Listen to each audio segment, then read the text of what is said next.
con lo que es el sistema cutáneo. Este es un tema que no lo teníamos antes en histología ni en embriología. Lo incorporamos este año porque es un tema que es muy importante. Vamos a dar algunos ejemplos de enfermedades genéticas, pero vuelvo a decirles, siempre usamos las enfermedades genéticas como ejemplo porque son los disturbios del desarrollo los que nos enseñan a entender cómo son los procesos normales. Cuando algo falla, digamos así, estudio un poco hago una digresión. Ustedes van a ver que muchas de las cosas que se hablan en medicina, se habla de medicina basada en la evidencia, se hablan de porcentajes, se hablan de cálculos estadísticos, desvíos estándar, odds ratio, ¿sí? Usamos una serie de términos numéricos. Pero en realidad eso tiene un valor desde el punto de vista epidemiológico, que es del estudio de las grandes poblaciones. Pero los sistemas biológicos, en el caso del ser humano, no se rigen por leyes matemáticas. Y tenemos la otra cuestión también, que es que la experimentación en seres humanos no se puede hacer, está muy restringida prácticamente a prueba de fármacos. Y otra cosa más es que las generaciones en humanos son generaciones largas para lo que es la adquisición del conocimiento. ¿Qué es lo que les quiero decir con esto? La mayor parte de los avances que hay, tanto en diseño de fármacos, no en la puesta a prueba, sino en el diseño de fármacos o de métodos de diagnóstico, todo parte de los experimentos que hace la naturaleza. Los experimentos que hace la naturaleza son las mutaciones espontáneas que tenemos en nuestro ADN y ver a dónde cayeron y entender cómo se altera un proceso. Y a medida que entendemos cómo se altera un proceso, empezamos a entender cómo es el proceso normal, ¿sí? Entonces, cuando nosotros hablamos de enfermedades genéticas, las usamos como ejemplo acá en la asignatura, no es porque tengan que saber la enfermedad genética, sino porque es lo que nos ayudó a entender el proceso fisiológico normal, ¿sí? Y eso no está contemplado en la matemática, ni está contemplado en la medicina basada en la evidencia. Eso es lo que uno va estudiando con las enfermedades poco frecuentes. Y fíjense que la definición de incorporar este tema de sistema cutáneo al programa, tanto lo que es el desarrollo embriológico como es la histología, lo hacemos a partir también de entender que es el órgano más extenso del organismo, ¿sí? Es el órgano más grande que tiene el organismo. Entonces, ¿cómo no va a estar incorporado? Y es el que es uno de los sistemas de relación con el exterior, ¿sí? Entonces, ¿cómo no lo vamos a tener incorporado en la asignatura? Digamos, cuando hablamos de la piel, hablamos de las capas que tiene la piel y hablamos de epidermis y de dermis. Incorporamos en general también la hipodermis, que está debajo de la dermis. Pero básicamente es epidermis y dermis. La epidermis es un epitelio y la dermis es el tejido conectivo que está debajo de ese epitelio. Eso es a grandes rasgos cuando hacemos la presentación. La epidermis, vamos a ver que es de origen ectodérmico, ¿sí? De ese ectodermo, epiblasto, ectodermo general, que es el ectodermo que no hace diferenciación a tejido nervioso, va a ser el que va a formar la piel.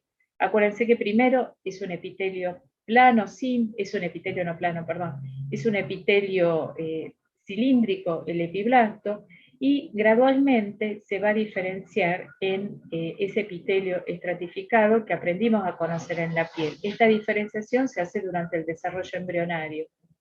Y la dermis es un tejido conectivo que va a tener dos orígenes. A nivel dorsal va a tener origen a partir de del dermatoma, y a nivel de lo que es la región ventral, se va a originar a partir de la región torácica ventral, se va a desarrollar a partir de la hoja lateral, de la hoja parietal, del mesodermo lateral. Y en la cara se va a originar a partir de la migración de las células de la cresta neural. Entonces, teníamos una epidermis de ectodermo general, a la que después se le van a ir agregando otras células, los melanocitos, son células responsables de dar el pigmento a la coloración de la piel, también son originarias de la cresta neural. Y las células de Langerhans, que van a ser células que tienen función en el sistema inmune, que van a ser originadas a partir de la médula ósea. Entonces, fíjense, acá ¿sí? Tenemos el ectodermo general, que empieza a hacer una primera diferenciación a unas células especiales que se van a llamar peridermo. Esas células del peridermo, vamos a ver, que son las células que van a continuar su diferenciación hasta formar las capas que conocemos en la epidermis.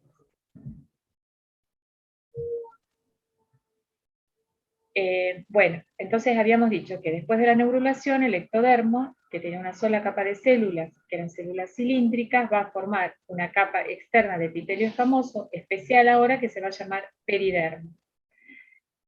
Va a tener una capa, se va a diferenciar después en una capa basal, que va a ser la que va a mantener la mitosis, y que va a ser la capa basal que va a mantener después la mitosis también en la epidermis que se terminó de formar, y que va a tener su membrana basal clásica con colágeno, laminina y fibronectina.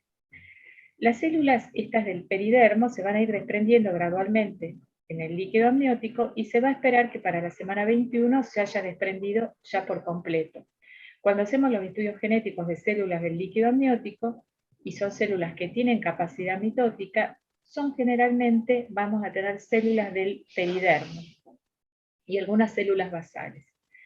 Fíjense, en la 11ª semana, la semana 11, ¿sí? Semana 11 de desarrollo, semana 13 por fecha de última menstruación, la capa basal va a tener una proliferación que va a ser importante y va a producir una nueva capa que va a ser una capa intermedia, que va a estar debajo de esa capa de peridermo. Y después, a partir de esa capa intermedia, se van a diferenciar el estrato espinoso, que hemos aprendido a conocer, y el estrato granuloso. Siempre, entonces, esta capa basal es la que va a tener actividad mitótica. Nosotros no tenemos que ver mitosis espontáneas ni en la capa intermedia ni en el peridermo. Y en el adulto, en el individuo adulto, ya con la piel, con sus estratos, siempre la división mitótica va a estar en la capa basal. Si yo veo divisiones mitóticas en regiones espinosas o en regiones donde que corresponde al estrato granuloso, ni quiere decirles el estrato córneo, tenemos un problema, ¿sí? Entonces, este es el ectodermo general, debajo estaba el mesénquima, que podía ser un mesénquima si estamos en la región dorsal del dermatoma, si estamos en la región ventral va a ser un mesénquima de la hoja parietal del mesodermo lateral, y si estamos en la cara va a ser un mesénquima derivado de cresta neural. Mesénquima, ¿qué es? Tejido conectivo laxo. Como lo que les estoy comentando, puede ser de origen ectodérmico, como pasa en la cara, o puede ser de origen mesodérmico. ¿De qué hoja del mesodermo? De cualquier hoja del mesodermo, ¿sí? En este caso hablamos de dermis, decimos va a ser de dermatoma en la región dorsal y va a ser de mesodermo lateral en la región ventral del tronco. De este ectodermo vamos a tener las células del peridermo y se va a diferenciar esta capa basal, que es la que durante toda la vida del individuo va a ser la que tiene que tener normalmente las mitosis. De acá las células van a ir migrando hacia la superficie y van a ir diferenciándose en las células que conocemos. Entonces, primero van a ser células de peridermo nada más, y después vamos a tener una región intermedia. Y de esta región intermedia vamos a tener después el estrato espinoso, el estrato granuloso y el estrato córneo, pero por diferenciación. Mitosis acá abajo, y a medida que van ascendiendo las células van experimentando esa diferenciación. ¿En qué va a consistir esa diferenciación? Fíjense que cuando yo hablo de células epiteliales, ¿qué tipo de uniones celulares tienen? En general, a ver, rapidito.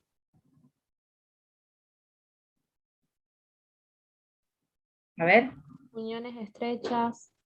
Bien, ¿qué más? Tomas. Toma, escuché qué cosa. Uniones estrechas, sí. La sonula adherens. Sonula adherens, bien, ¿qué más? Los hemidesmosomas y desmosomas.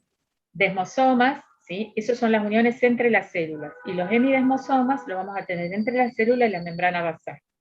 Acuérdense, sonula adherens con microfilamentos, mácula adherens o desmosomas con filamentos de queratina, ¿sí? También hay uniones en hendidura, y tenemos uniones estrechas, como ustedes dijeron. Y después tenemos las uniones de la célula con la membrana basal.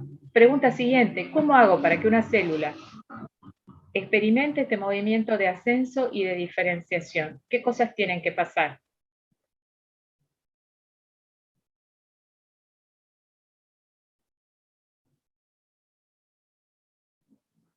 ¿Qué pasará con ese tipo de uniones que tiene?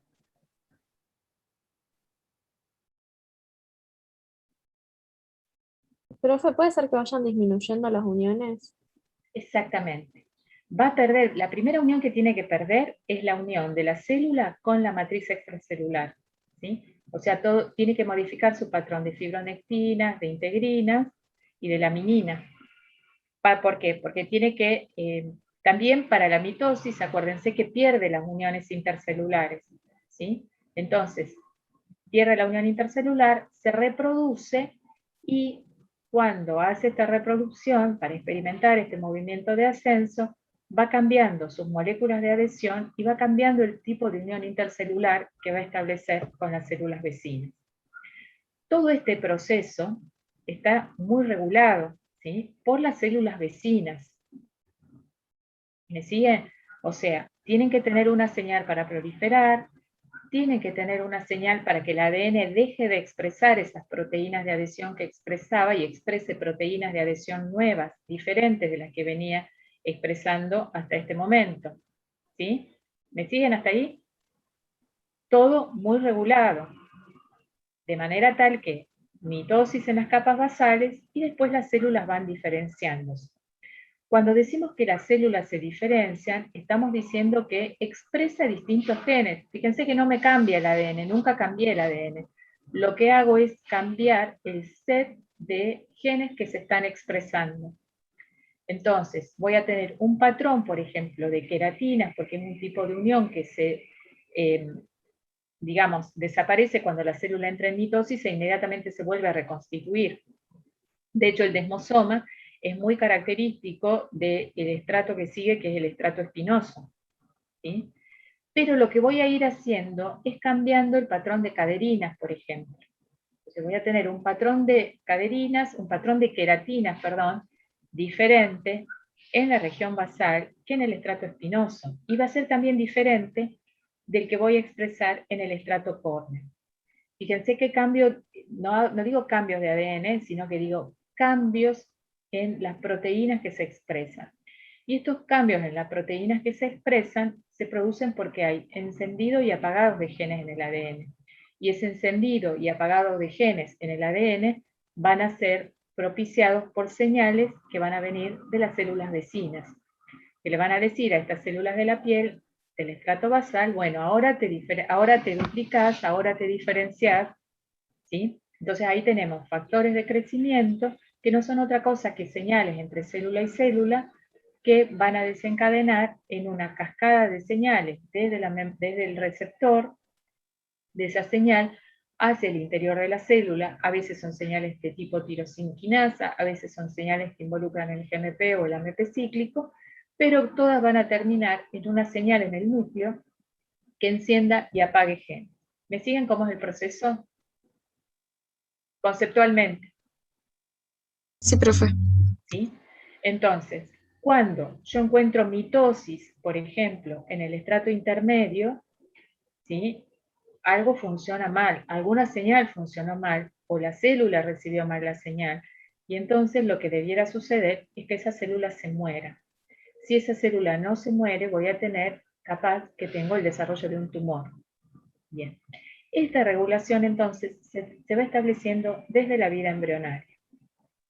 Entonces, ectodermo, células del peridermo, y después empiezan a proliferar estas células de la capa basal, originando primero un estrato intermedio, y después ese estrato intermedio voy a tener un estrato espinoso, un estrato granuloso y un estrato córneo.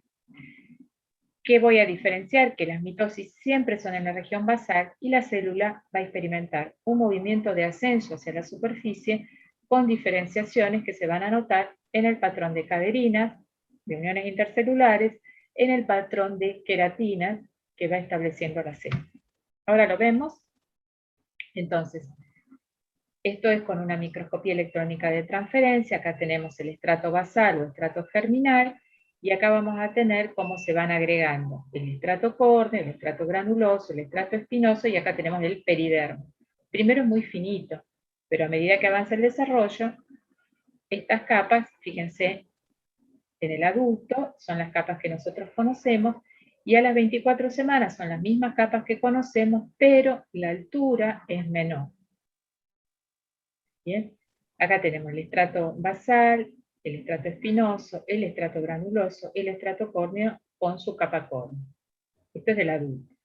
En el feto de 24 semanas, fíjense que tiene esta piel, que tiene las mismas capas, pero es una piel muy fina.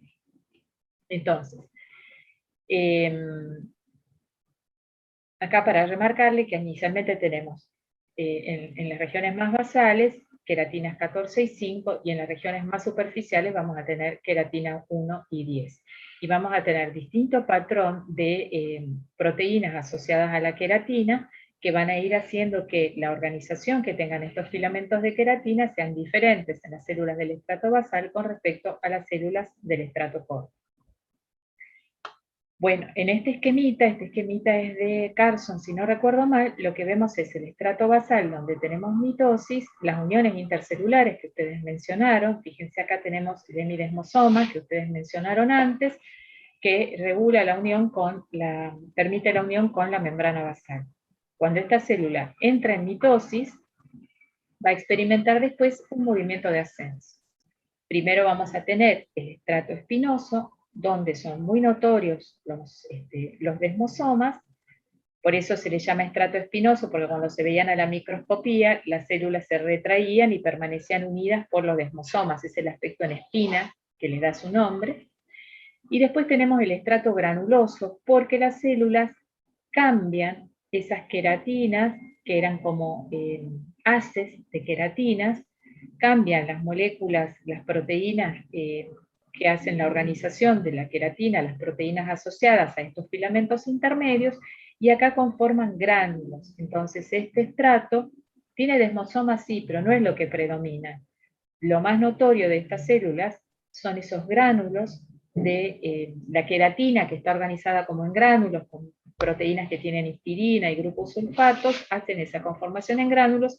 Entonces por eso se le dio el nombre de estrato granuloso. Fíjense que todo es queratina, desde el estrato basal, el estrato espinoso o el estrato córneo, y lo que va cambiando es cómo se organizan esos filamentos de queratina.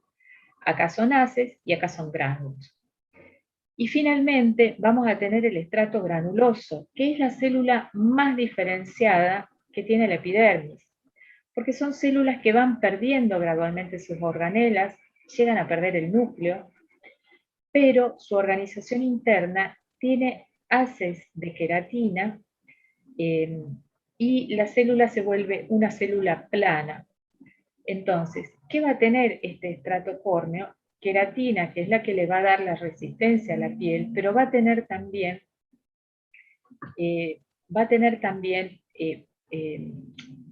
secreción de componentes lipídicos, y todo esto es lo que le va a dar a la piel la característica de protección del cuerpo, de barrera, digamos, de barrera desde el punto de vista inmunológico, sobre todo cuando se agreguen otras células como son las células de Langerhans.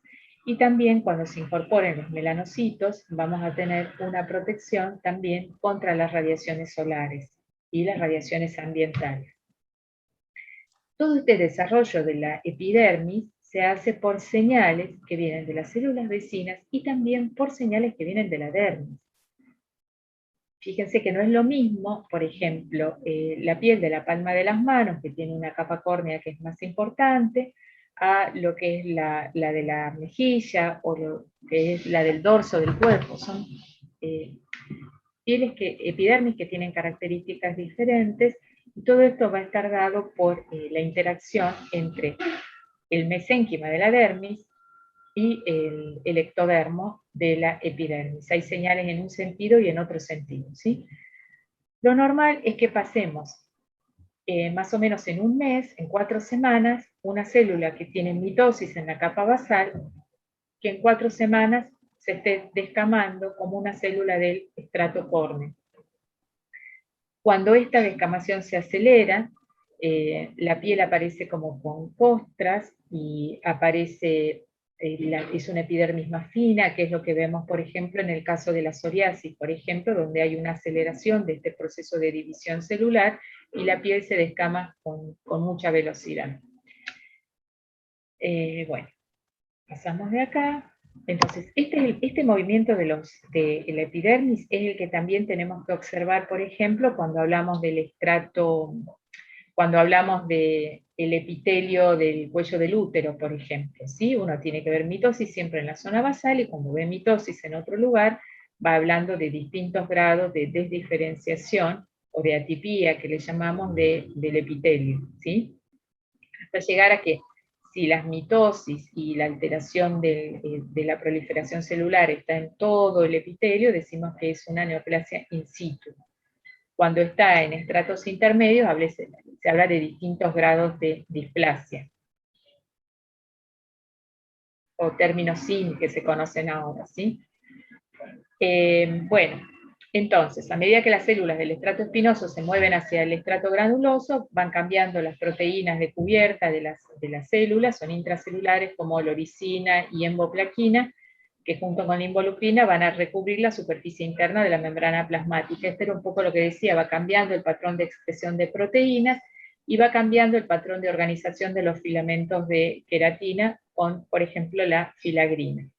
En la cornificación, las enzimas, hay liberación de enzimas líticas dentro de las células, cesa la actividad metabólica, se pierde el núcleo, se pierde el contenido celular, y entonces tenemos la célula que es como una escama, que es lo que finalmente se va a descamar. Fíjense que acá solamente mitosis, vuelvo a repetir porque esto es muy importante, en la región basal, y todo lo que sucede después son cambios en la expresión del ADN que va a determinar diferenciaciones celulares. La célula más diferenciada, por ende, ¿cuál es? La de la capa córnea. Bueno, hablábamos de los melanocitos, que son células derivadas de la cresta neural. Acuérdense que estarán células con mucha capacidad de migración, y van a representar entre el 5 y 10% del epidermis en el adulto. Estos son las células que van a producir la melanina. Hay distintos tipos de melanina, que son las que van a dar los distintos tipos de combinaciones de coloración de la piel o del pelo, ¿sí? El otro día, bueno, escuchaba una charla en televisión sobre depilación definitiva, y hablaba de el láser, que el fundamento de la técnica que usaban para la depilación se basaba en la detección de la melanina. Entonces hay melaninas que no detecta, y cuando no hay melanina, como sucede con el pelo blanco, no la pueden detectar, y cuando la melanina, cuando menor cantidad o es una piel más clara o un pelo más claro, era mayor la dificultad que tenían para detectarla, ¿sí? Y poder hacer la depilación. Bueno, toda una serie de cosas que son derivadas de esto. Las células de Langerhans, lo que les contaba es que son en general células presentadoras de antígeno, pertenecen al sistema inmune, son muy importantes a nivel de la piel, y son células, como todas las que tienen actividad inmune, que su origen está en la médula ósea. Las células de Merkel son células que van a actuar como mecanorreceptores, detectores de presión, y se van a encontrar en la base de la epidermis. Y están asociadas entonces con terminaciones nerviosas que van a estar en la dermis. Si ustedes se fijan ustedes saben lo que son las huellas digitales, ¿verdad?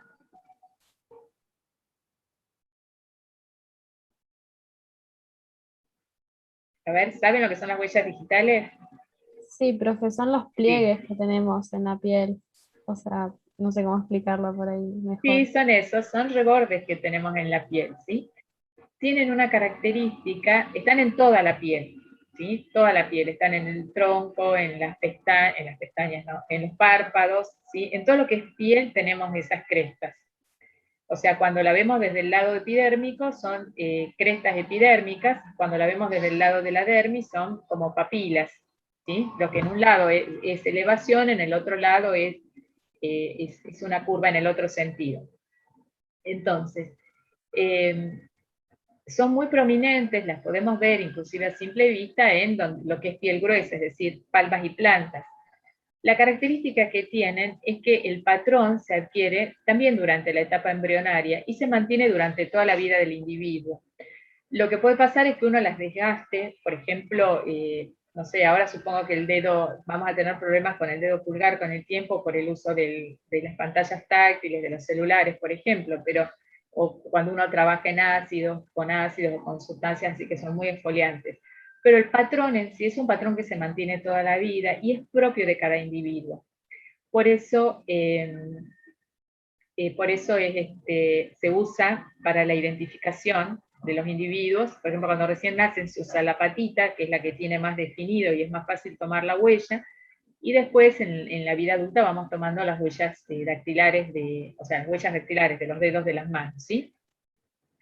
Es un patrón que es característico de cada individuo y tiene una base genética. De hecho, los gemelos monocigóticos, es decir, los que vienen del mismo óvulo y el mismo espermatozoide, tienen una coincidencia de dermatoglifos superior al 99%, ¿sí? Son muy parecidos realmente. Entonces, se establece este patrón, se establece durante el desarrollo embrionario. Al principio lo que aparecen son estos pads, que se llaman, que son como sobrelevaciones de la epidermis, que del lado interno están asumidas por dermis, y después van a ir como desinflamándose y van a quedar estas crestas. Hay bucles, se llaman iberticilos, que van a determinar entonces estos dermatoglifos. Están en todo el cuerpo, pero bueno, son más notorias en las superficies ventrales de dedos, manos y pies, porque es donde va a haber una piel más gruesa. Fíjense, este es en un feto de 14 semanas, cómo se observan esos pads que mencionábamos antes, ¿sí? Y se está estableciendo este patrón de crestas epidérmicas, y fíjense acá cómo tenemos ese patrón característico, ¿sí? Esto es con una microscopía electrónica de barrido, por eso aparece magnificado. Entonces, espirales y bucles tenemos en superficies palmar y plantar, pero en los párpados tenemos también estos dermatoglifos en forma de diamante, en el tronco aparecen una telaraña, pero bueno, todo el sistema de patrones de superficie entonces va a estar establecido ya hacia la semana 20 de la vida intrauterina. Y este patrón, que esto es importante también porque tiene un establecimiento genético, si ustedes hacen un injerto de piel de la pierna, supongamos en la cara, estoy diciendo cualquiera, se va a mantener en la cara el patrón originario que tenía en la pierna, ¿sí? Bueno, la dermis, como decía, va a tener en la vida embrionaria, es mesénquima, que va a establecer señales para la diferenciación de la epidermis. También se van a formar vasos sanguíneos en la dermis, y entonces no solamente tiene vasos sanguíneos que van a nutrir a un epitelio que es avascular, sino que también tiene mucha cantidad de vasos sanguíneos que van a permitir mantener la temperatura, mantener la termorregulación después en la vida extrauterina. También tiene los folículos pilosos, terminaciones nerviosas, receptores sensoriales, ¿sí? Y bueno, esta es más o menos la estructura de la dermis. Como les decía, lo que es una cresta epidérmica hacia la superficie es una papila dérmica cuando lo vemos desde el lado de la papila. Y lo que encontramos es una dermis papilar, la que está inmediatamente por debajo, que es un tejido conectivo muy laxo. Y en la profundidad vamos a encontrar una dermis reticular, que es un tejido conectivo más denso, o sea, mucha celularidad en la dermis papilar, porque vamos a tener aparte células del sistema inmune, y menos celularidad, mucha fibra en la parte de la dermis reticular, en la parte más profunda. Y después tenemos la hipodermis, que es básicamente tejido adiposo. muchos vasos sanguíneos, muy ramificados en la zona de la dermis papilar, acuérdense, intervienen en la termorregulación, y vamos a tener los anexos, que son los folículos pilosos, donde está el pelo, que tiene una matriz dérmica, tenemos las vainas del pelo, la vaina reticular interna, la vaina reticular externa, vamos a tener acá la zona de proliferación, ahora la vamos a ver de todo lo que es el folículo, las células madres del folículo, y vamos a tener también la apertura de estas glándulas, que son las glándulas sebáceas. Y en relación también a la hipodermis y a la dermis, estas otras glándulas, que son las glándulas sudoríparas, que vamos a tener glándulas sudoríparas que son generales, que van a estar en todo el cuerpo, y vamos a tener glándulas sudoríparas especiales en la región axilar y en la región pubiana, ¿sí? Y bueno, básicamente eso. Ahora lo vamos a ir desarrollando, cómo se organiza, el músculo erector del pelo, me falta, que sí, que está marcado acá. Vamos a ver cómo se va a organizar cada una de esas capas en el desarrollo embrionario. Bueno, como decíamos, por ejemplo, si vemos el dorso de un individuo, decíamos que la dermis se originaba del dermatoma. ¿El dermatoma qué era? Del dermomiotoma, que era mesodermo paraxial, que era ese mesodermo que se ubicaba, mesodermo paraxial porque está a ambos lados del eje, que es la columna, entonces teníamos esos somitas que tenían dermomiotoma y esclerotoma. Las células del esclerotoma iban a rodear lo que iba a ser la médula del tubo neural, y el dermomiotoma iba a dar músculo paravertebral e iba a dar dermis. Ahora, a partir de acá, de esta región, esto estamos mirando el dorso, ¿sí? Este es el frente y este es el dorso. Pero pasa lo mismo cuando miramos la región frontal. Los miembros se van a desarrollar como esbozos a nivel del tronco, en la parte inferior y en la parte superior, y de ahí van a empezar un periodo de elongación. Y las células de la dermis van a ir migrando, acompañadas de se me fue el término, acompañadas de la terminal nerviosa que les corresponda, van a ir migrando en el desarrollo del miembro. Entonces nosotros vamos a ver que, por ejemplo, la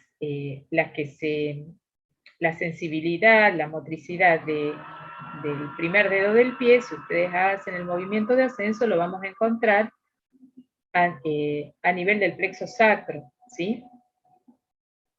Toda esa inervación va a venir de esta zona. Y ese dibujo que se hace, este dibujo que tenemos acá, que marca cómo migraron esas células que originariamente eran de este segmento medular, todo ese trayecto de migración que fue acompañado de la epidermis correspondiente, de la inervación correspondiente, es lo que conocemos como dermomiotoma. Y cuando vemos el trayecto que hizo en la epidermis, ese trayecto que se sigue corresponde a lo que se llaman líneas de Blaschko.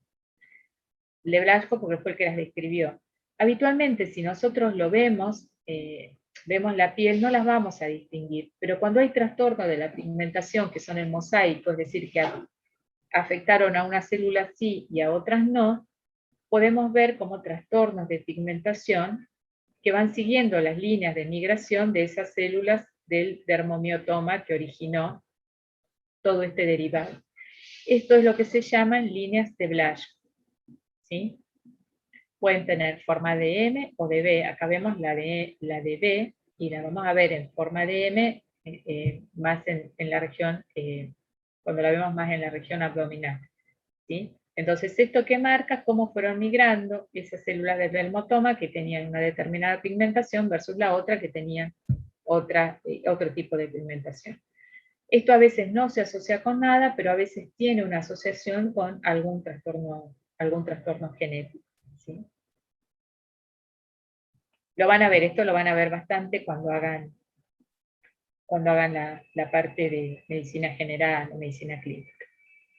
Bueno, esta es la misma estructura que mostrábamos antes, hipodermis, dermis, dermis reticular, dermis papilar, y acá tenemos la epidermis con el estrato basal, y acá tienen el estrato córneo, ¿sí? Las vainas del pelo, el pelo, la papila dérmica, la matriz germinal, ¿sí? Fíjense los nombres, papila dérmica, matriz germinal, y acá tenemos las células madres en este bulbo, que son las que son capaces de generar todas estas regiones de la epidermis, ¿sí? Y de volver a regenerar todo el folículo. La glándula sudorípara y las glándulas sebáceas. ¿Cómo aparece esto? Vamos a ver que hay como una invaginación de la epidermis en relación a esta condensación de la dermis. Esa invaginación de la epidermis es lo que se va a conocer como el germen del pelo. Fíjense cómo se va imaginando, pero al mismo tiempo, otra vez la relación entre el mesénquima y el epitelio. Acá se va a formar, entonces, la papila dérmica.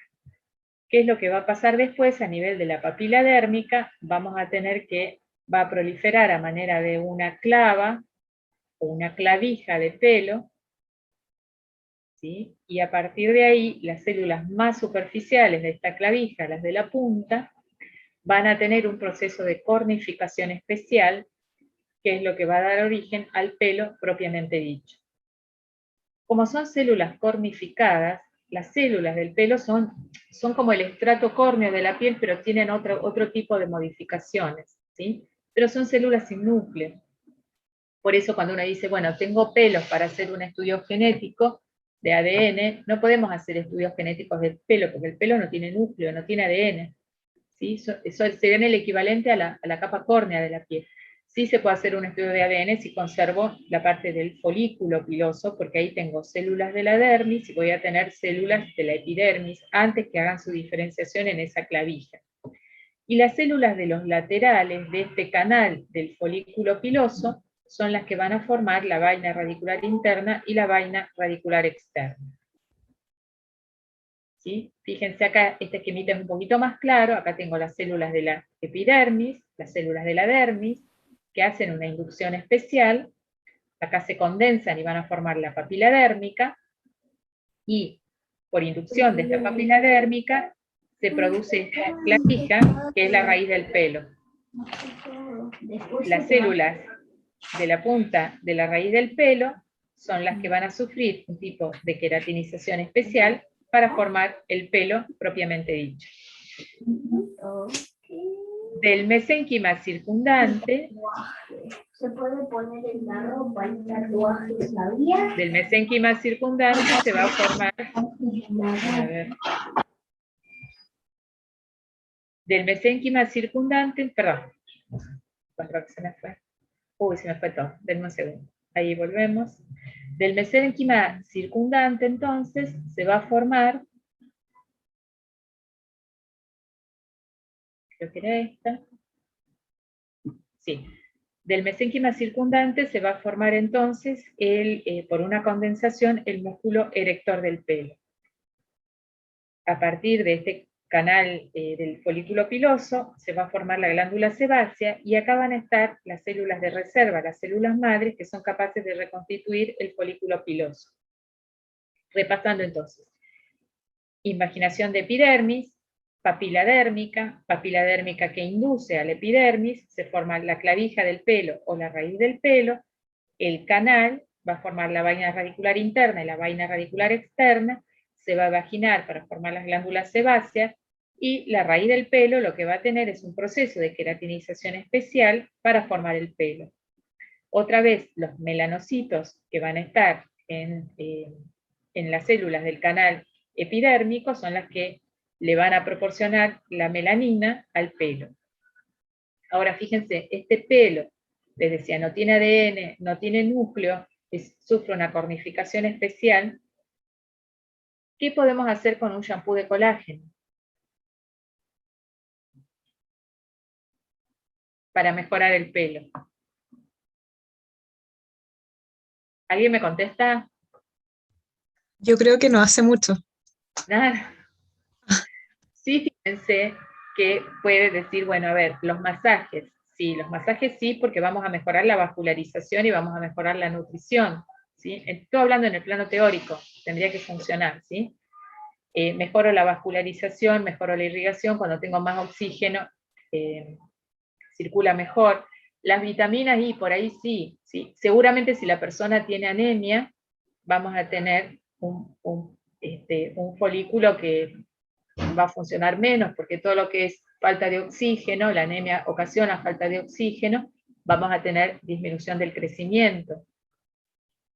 Pero las cosas que hagamos directamente en el pelo, más que lubricarlo, o darle brillo, o alisarlo, mucho no van a hacer, ¿sí?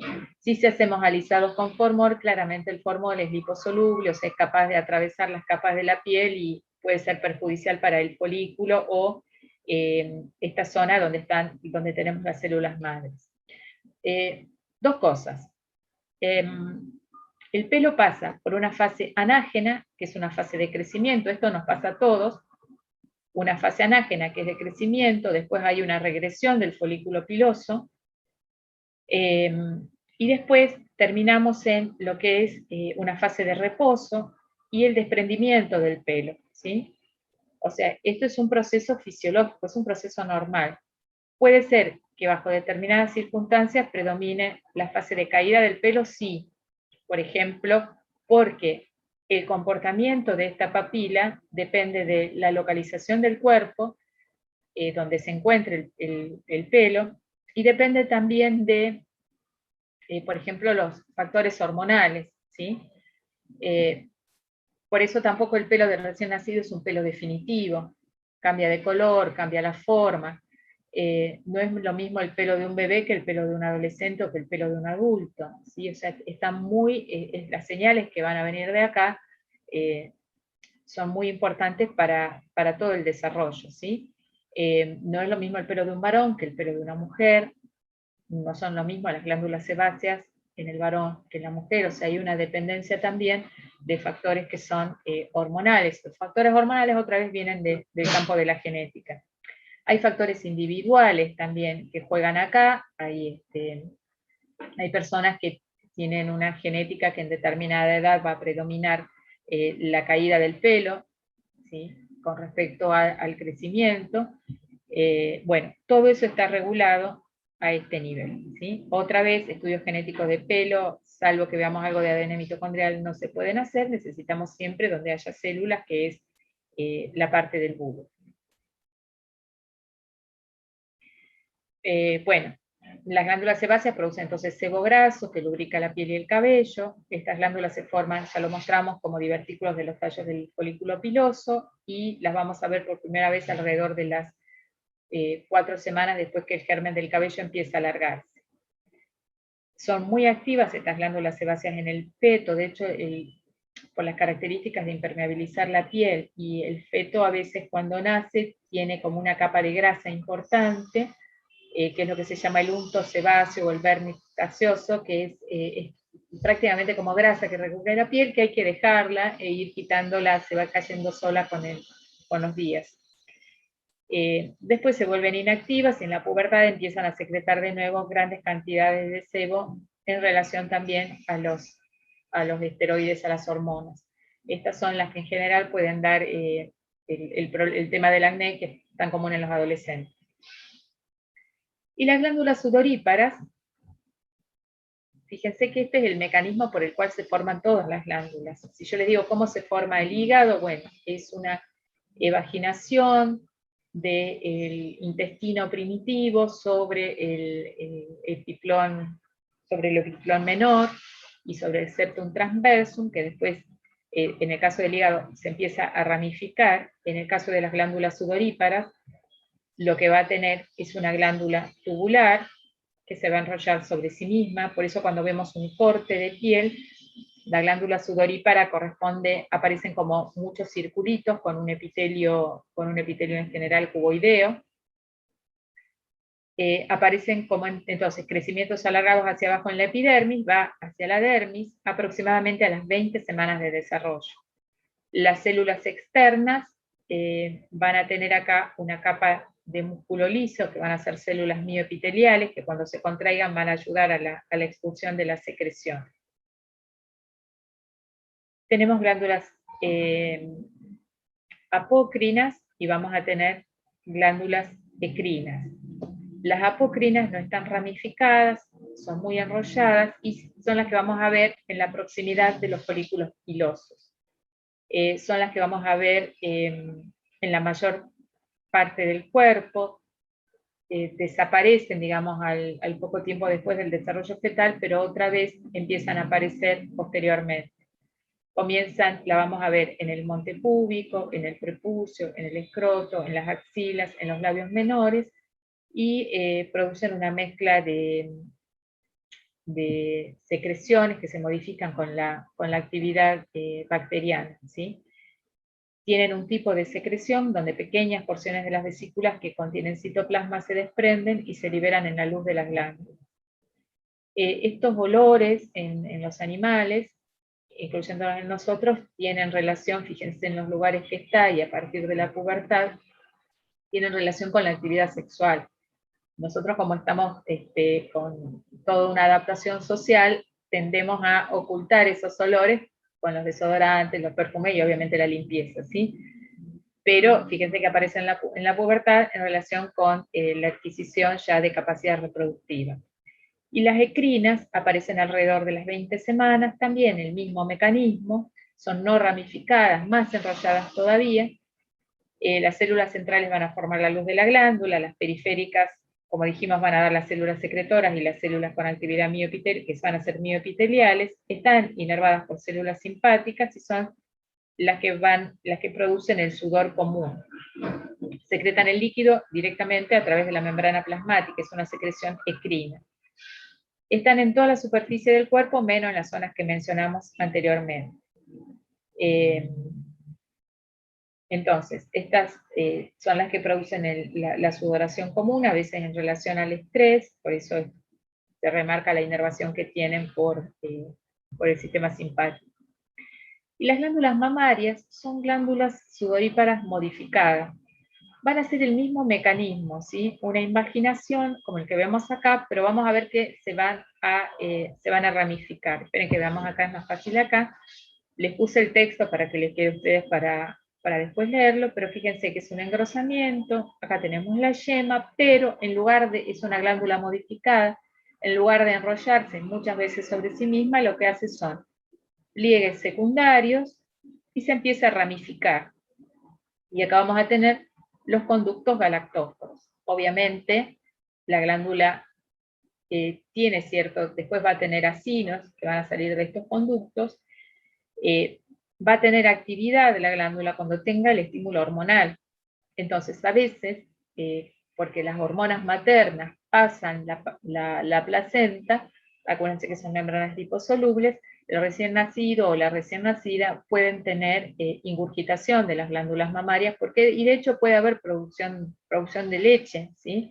Y es lo que se le llama leche de brujas habitualmente. Esto retrograda con los días, lo mismo que la pigmentación de las areolas o del escroto en los varones. Esto retrograda con los días porque se va limpiando el recién nacido de las hormonas que pasaron por la barrera placentaria. Si hay secreción hormonal, por ejemplo, anormal, como puede suceder en una pubertad precoz, este proceso de formación de acinos se vuelve a producir, ¿sí? Pero si no, esto está en reposo hasta la pubertad, cuando se produce nuevamente las liberaciones hormonales y se produce un aumento del volumen de la glándula mamaria, una acumulación de grasa, y ese es el desarrollo mamario. Y en el embarazo, también por estimulación hormonal propia del embarazo, los acinos empiezan la secreción láctea. También acá vamos a tener células epiteliales y vamos a tener células que se van a diferenciar en células mioepiteliales que al contraerse van a producir la expulsión de los acinos. Estas áreas de proliferación se producen en una línea que uno puede seguir en la región ventral, que es lo que se llama las crestas mamarias o las líneas mamarias. Habitualmente no se van a desarrollar otras crestas, sino solamente las que correspondan a la ubicación que conocemos de la línea de las mamas, tanto en varones como en mujeres.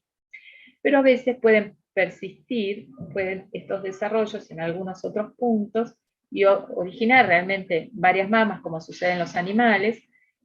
A veces son glándulas aberrantes, son más chiquitas, y a veces lo que queda son solamente los pezones como pequeños quistecitos, ¿sí? Cuando hay más de un par de glándulas mamarias, lo que conocemos como politelia. Entonces acá tenemos el desarrollo de esa cresta, cómo se introduce y se empieza a ramificar. Habitualmente queda con los conductos galactóforos y recién vamos a retomar la formación de los acinos. Pueden existir transitoriamente en el recién nacido por estimulación hormonal, pero vamos a retomar la producción de los acinos ya en el individuo adulto, y la producción de mayor cantidad de acinos con producción láctea en la época de lactancia. Succión, estímulo neuronal, hipotálamo, que lo vamos a estudiar en breve, hipotálamo, hipófisis, prolactina y estimulación para la secreción láctea. Oxitocina es la que va a estimular las células mioepiteliales para que se produzca la contracción de los acinos. Pasado el periodo de lactancia, la mama vuelve, miren cómo son de malo, la hicieron más caída acá que a esta, ¿no? Pero vuelve a la situación de reposo anterior, habitualmente con más tejido adiposo que lo que tenía al principio. ¿A qué se le llama mama densa? Cuando hay mucho tejido conectivo acá en el medio, ¿sí? Es una mama densa que es muy común en las mujeres jóvenes. Por eso en las mujeres jóvenes que hacen control mamario, en las menores de 40 en general, más que mamografía se recomienda o ecografía o resonancia mamaria, ¿sí? Para estudio de lesión.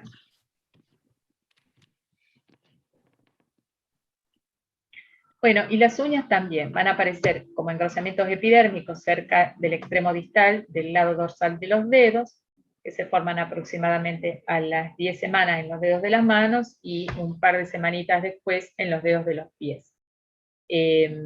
Van migrando hacia la superficie dorsal, ahí tienen la zona germinal, que es el campo ungueal, y a partir de ahí también empieza la síntesis de la uña, que tiene una queratinización particular.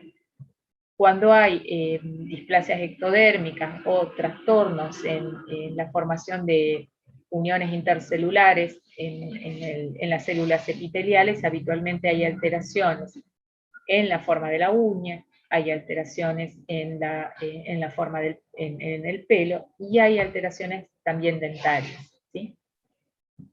Las uñas van a llegar a la punta de los dedos, más o menos al octavo mes, y en la punta de los dedos de los pies, más o menos al nacimiento. Alteraciones que podemos tener. Les elegí las más suaves, las de la piel, porque en general nos impresionan mucho. Si uno ve esta imagen, ¿sí? Uno piensa en una quemadura, porque en realidad el fundamento es similar, digamos. En la quemadura lo que perdemos son las capas superficiales, dependiendo del grado de la quemadura, pero se pierden las capas superficiales de la piel y se exponen la dermis y los vasos sanguíneos. Las quemaduras al principio no duelen, las quemaduras profundas, porque se destruyen las fibras sensitivas que veíamos que estaban en la epidermis, ¿sí? Pero por eso uno ve a veces que pasan en la televisión alguien que tuvo una quemadura importante inmediatamente después de la quemadura, y una persona que está hablando y parece que está todo bien, y después son pacientes que están muy graves y que a veces no se los puede salvar. En el caso de la quemadura, bueno, hay mucha pérdida de plasma a través de la piel, pero estas son enfermedades genéticas. Esta es una imagen de la epidermolisis ampollar, donde podemos tener distintas alteraciones que den esta pérdida o alteración de las capas superficiales de la piel. Podemos tener que falle, por ejemplo, alguna proteína del desmosoma, puede fallar una desmoplaquina, pueden haber alteraciones de las queratinas, alteraciones a nivel de las proteínas de los hemidesmosomas o proteínas de la matriz extracelular que hagan que estas células se desprendan. No hay una pérdida de líquidos como sucede en el paciente quemado, pero sí lo que uno tiende cuando hay un daño de la epidermis, hay un daño del estrato basal, es a sustituir esto por tejido conectivo, es decir, por cicatrices. Entonces, esas cicatrices pueden generar fijación de las articulaciones, que los dedos estén pegados, o a veces estas lesiones llevan a sangrados, porque también están en los epitelios del aparato digestivo, a sangrados. Bueno, hay distintos tipos, ¿sí? Esto es simplemente para Recordar que la integridad de la epidermis tienen muchas proteínas involucradas, las estuvimos nombrando algunas, pero bueno, para cumplir su función necesita el ensamblaje de queratinas, necesita que sea el funcionamiento, la estructura normal del desmosoma que produzca esa resistencia a la tracción, y estos síndromes de fragilidad cutánea lo vemos con alteraciones de distintos tipos de proteínas que están involucradas. ¿Sí? Acá tenemos esta imagen entonces que es de una epidermolisis ampollar simple, donde tenemos una mutación del gen de las queratinas. Acá tenemos otras donde lo que se produce es una capa córnea prominente, importante, pero alterada, con una alteración en lo que es la constitución de toda la epidermis. Los queratinocitos no maduran adecuadamente y queda este estrato córneo como fijado. Y se les llama a veces como, el nombre que se les da es bebé arlequín por la forma que tiene, la configuración que tiene la cara, que no se las muestro acá, o bebé colodión por la forma de placas que tiene ese estrato córneo, ¿sí? Hay trastornos de la permeabilidad cutánea y a veces estos trastornos hacen que sean inviables. Y después tenemos otras formas que son más leves, donde lo que tenemos es mucha descamación de la capa córnea, ¿sí? Es una piel que se descama mucho y la capa córnea es bastante gruesa, no les interfiere la vida, ¿sí? No tienen en general compromiso vital, a veces se asocian a síndromes genéticos más complejos, pero a veces solamente la ictiosis. El tema es que da la sensación cuando uno lo ve de piel sucia, ¿sí? Entonces, piel seca y sucia, y esto ocasiona muchas veces en los niños, cuando uno no comprende de qué se trata, es un motivo de bullying, es un motivo de burla. Y tienen también pueden tener mucha descamación en el cuero cabelludo, ¿sí? No compromete la vida, pero compromete lo que son las interacciones sociales.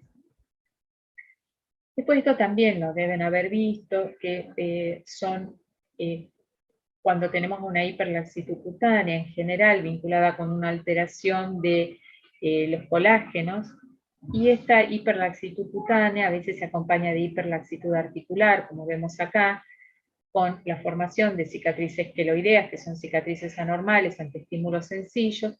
También todo depende de cuál sea la proteína que esté alterada y el grado de alteración que tenga la proteína. Vamos a tener un bailarín clásico, un artista del Cirque du Soleil, o tendremos una persona con severa discapacidad motora, por ejemplo, si le compromete mucho las articulaciones, tiene luxaciones a repetición y termina siendo artrosis de las articulaciones, ¿sí?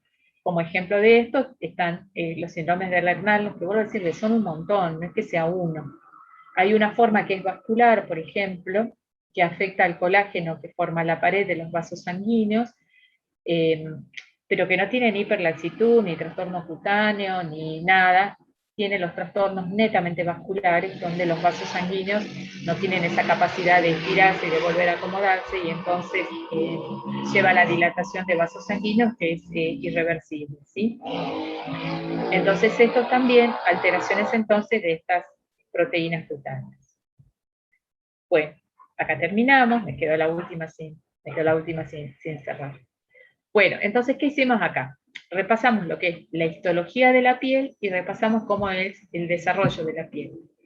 Desde lo que es epidermis, dermis, cómo es la constitución en cada región del cuerpo, y las estructuras anexas. El pelo, sacando mitos del pelo, las glándulas sudoríparas y las glándulas sebáceas.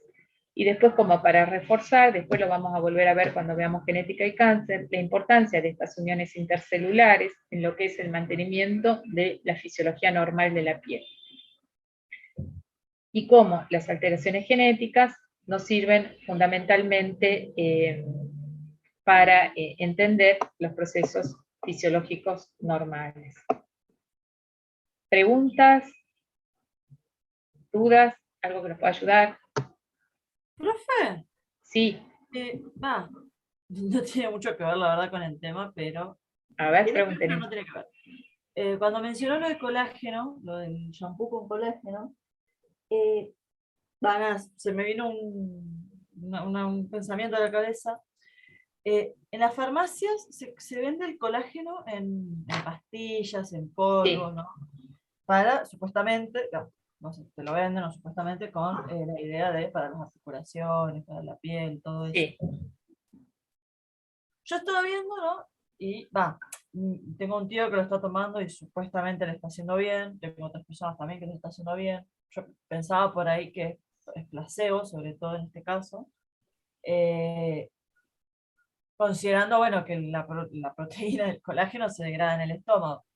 Pero a su vez veía que el colágeno tiene, no me acuerdo cuáles eran puntualmente, pero es muy rico en 3 aminoácidos específicos, ¿sí? Sí. Y yo Prolina, pensaba, hidroxiprolina, hidroxilisina. exacto, esos 3. Y yo pensaba, si es rico en esos 3 aminoácidos, y vos le estás dando esos 3 aminoácidos al cuerpo, en cantidades muy abundantes, ¿no sería lógico que se aumente la síntesis de colágeno? No sé si... Sí, pero es que no se va a aumentar porque vos se lo des a nivel nutricional, ¿sí? Porque en todo caso se lo podés dar con un suplemento de aminoácidos, por ejemplo, suponiendo que fueran aminoácidos esenciales que no los va a sintetizar el propio organismo. ¿Sí? ¿Estás ahí, Entonces, Pamela? Sí. sí, Entonces, no.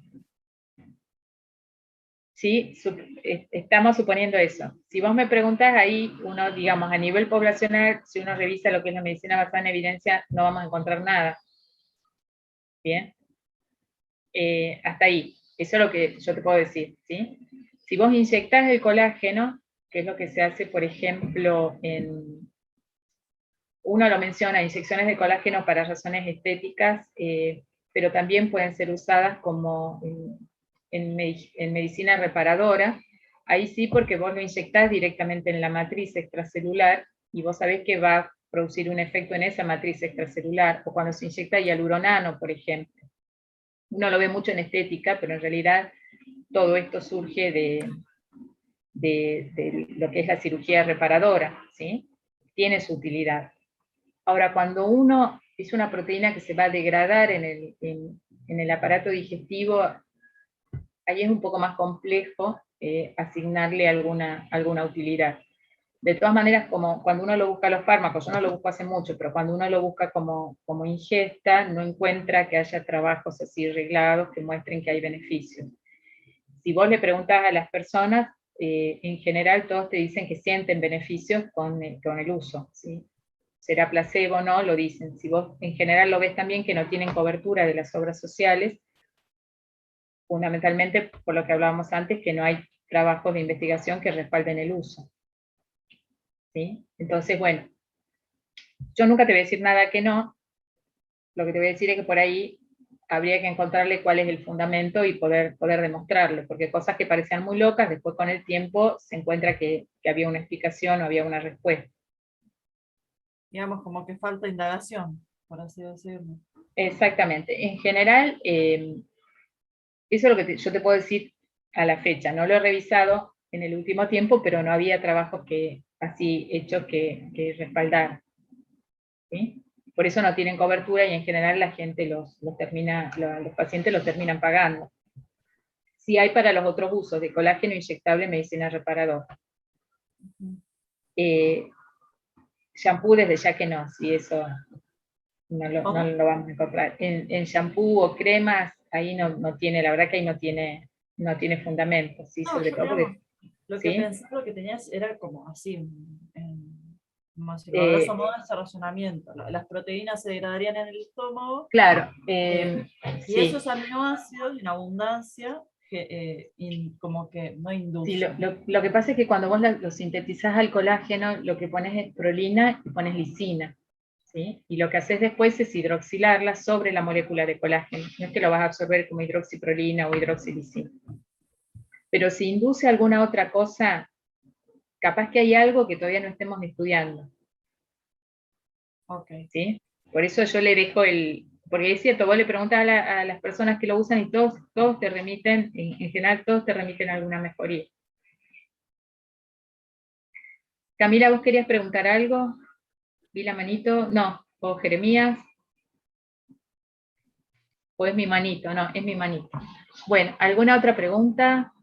Sí, profe, pero es más una cuestión de bibliografía que yo pueda encontrar esta parte de cuando habla de las divisiones mitóticas y ascensión para las capas superiores, pero más involucrando las partes moleculares, que voy ao ponto de con más detalle.